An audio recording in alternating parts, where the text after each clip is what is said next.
Well, before I get into the book, I got to ask you about this timing here of this week. We had planned this interview with you before Michael Bloomberg jumped in, but you've seen plenty of the speculation. You've gotten the phone calls. There's a lot of Democrats wringing their hands about this field that think you should be the one that have jumped in this week, not Michael Bloomberg. What do you make of this feeling in the Democratic Party right now about nervousness of this field? Well, it's genetic that Democrats wring their hands about presidential campaigns. I mean, we always do that. I think it's a good field. I think we're going to beat Trump. I think when voters make the contrast with President Trump's promises, especially his promises to workers in Lordstown, Ohio, and all over the industrial Midwest, in contrast that with Trump's betrayal of workers on minimum wage and overtime and his court appointees and the National Labor Relations Board, and all the way he betrays workers in the Middle West, and he betrays our allies in the Middle East. And I think that's the contrast voters are going to make with whomever our nominee is, and we win in 2020 as a result. So I don't have this hand-wringing anguish that a number of others might have. Well, look, you and your wife have said the phone calls have increased lately, not decreased, since you decided not to. Basically, you and Michael Bloomberg, I feel like, decided around the same time not to get in, and much of it was attributed to Joe Biden.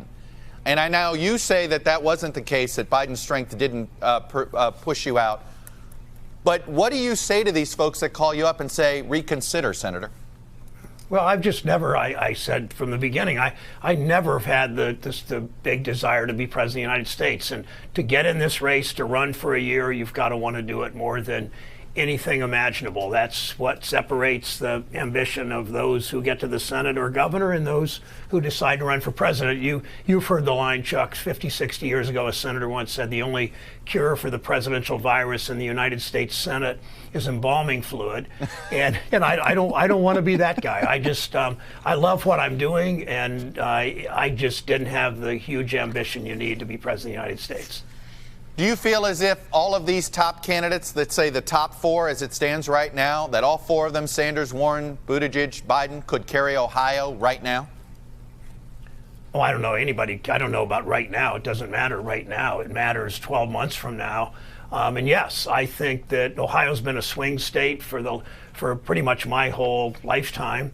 And I think that it will be a swing state again. I think it will be competitive. I go back to the promises this president's made. He makes promises to farmers, and then he chooses the oil industry over family farmers in Western Ohio. And I think that is eating away at his support. And I think a Democrat that talks about the dignity of work, looks into the camera, looks out at these rallies, talks to people about respecting, honoring work, whether you punch a clock or swipe a badge or raise kids or work for tips. All workers, we win if our candidates campaign through the eyes of workers and then govern in 2021 through the eyes of workers. You made it clear from the get-go that you believe if Democrats can make this about promises that President Trump made and failed to deliver on, that they have a good chance of winning. Do you think campaigning on Medicare for all rather than on protecting and expanding Obamacare does that? I have said publicly that I think people should say, I don't want to destroy Obamacare and start over. I want to build on it. But I think the issue, step back for a second, Chuck. All the Democrats want universal coverage. Some want to get to it at different speeds and at a different path.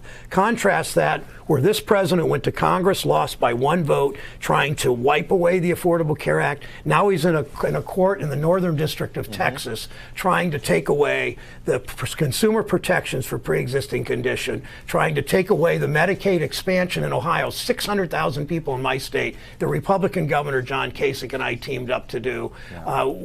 President Trump wants to make that contrast. Democrats want to get to universal coverage. Republicans want to take it away. Senator, on the impeachment front, you have said it's the right thing to do, but you've also said you're a juror and you're going to keep an open mind.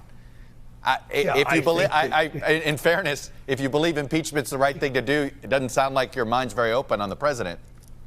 Well, my mind's open in terms of the trial. I'm concluding. I mean, Richard Nixon never did what this president did, go to another country and said, please help me in my campaign.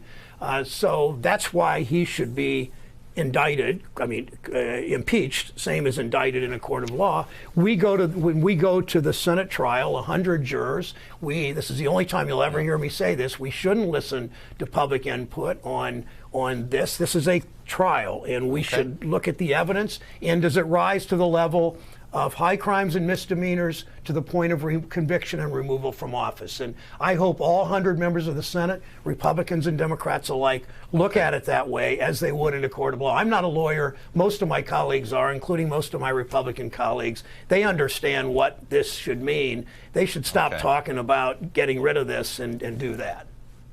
Senator, your book, Desk 88, we had a little fun with it here.